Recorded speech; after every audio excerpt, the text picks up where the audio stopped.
Hello guys, welcome back to this channel. In today's video, I'm going to show you how to use Gacha in Heartopia game.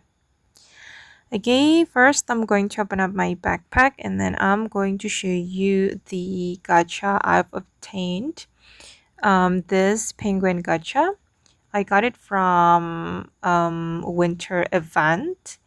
And then this one as well, the space-time Gacha. Okay, and this is the explanation about each gacha.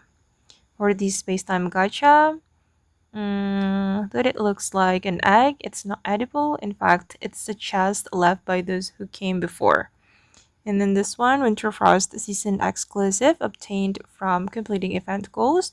Though it looks like an egg, it's definitely not edible.